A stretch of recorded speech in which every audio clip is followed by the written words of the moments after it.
Comme Spider-Man, la bande-annonce d'Avengers 3 vous a mis les poils. Ça tombe bien, nous aussi. Et oui, après une affiche hier matin, le trailer est enfin tombé hier après-midi. Alors que dire de ces images? Ouh, bah elle est moche l'affiche. Non mais je parle de la bande-annonce en fait. Ah bah alors, la veuve noire est blonde, Captain America est barbu et Spider-Man a les poils. Sinon, à part des détails pilaires, on peut parler du ton, hein? Vous l'avez sûrement remarqué, l'ambiance est dramatique, l'ambiance est épique, c'est la fin du monde. On va tous mourir.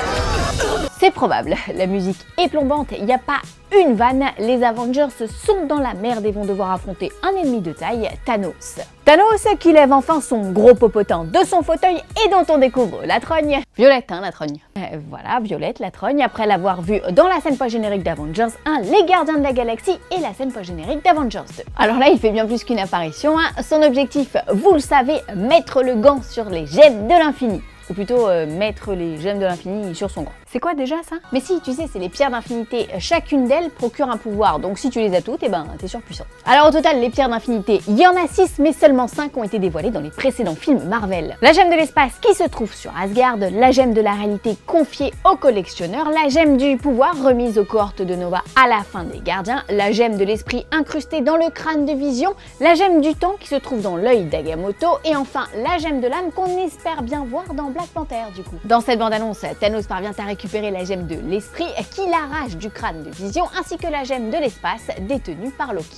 Mais du coup, Loki, il est méchant ou gentil? Bah, on sait pas très bien. C'est vrai que dans Avengers 1, il travaillait pour le compte du super vilain, alors que dans Thor 3, il est redevenu pote avec son frère. Alors, osera-t-il s'opposer aux Avengers ou travaillera-t-il avec eux pour stopper Thanos? Thanos qui semble avoir un penchant pour le combat à main nue, et ce n'est pas Iron Man qui vous dira le contraire.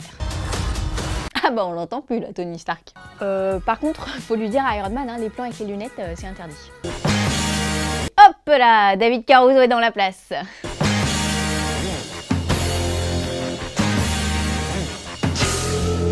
Bon allez, on arrête de déconner, on a dit que c'était sérieux Avengers 3. Alors, une fois qu'on a vu ces images, que peut-on en déduire? Eh bien dans la mesure où le réalisateur Joe Russo a affirmé qu'il voulait faire de Thanos le Dark Vador d'une nouvelle génération, il y a fort à parier qu'un des héros phares du Marvel Cinematic Universe passe de vie à trépas. Bon, en même temps, c'est pas très grave, hein, il en restera encore 63. Bon, la question à 1000 € maintenant, c'est lequel? Eh bien pour le savoir, il va falloir être patient. Mais d'ici là, on révise ses classiques, car oui, tout est lié. Impossible de faire l'impasse sur Black Panther qui sortira en février si vous voulez comprendre l'importance de cette scène qui se déroule au Wakanda. Impossible aussi de passer à côté de Thor 3 qui nous explique pourquoi le héros est borgne et comment il atterrit dans le vaisseau des gardiens. Mais si, dans la scène post-générique de Thor 3, il... Bah non, spoil pas au cas où. Mais c'est vrai, tu as raison, la scène post-générique de Thor 3 a une importance capitale ici. Par contre, je suis déçue, il n'y a pas Ant-Man. Bah non, mais il n'y a pas non plus Hawkeye, Pepper Potts ou Valkyrie. En même temps, c'est un peu difficile de caser 60 personnages à l'écran, hein. Par contre, il y a le plan. Le plan, c'est-à-dire? Bah, le plan quoi.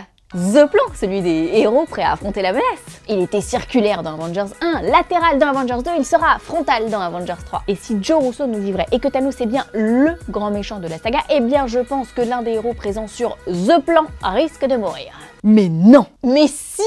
Et si mes pronostics sont bons, les Avengers vont se prendre une méga raclée, hein. Thanos va réussir à récupérer toutes les gemmes de l'infini, même celle de l'âme dont on ignore tout pour l'instant, et le film va se finir sur un mort. Bim! Fondu au noir, bim!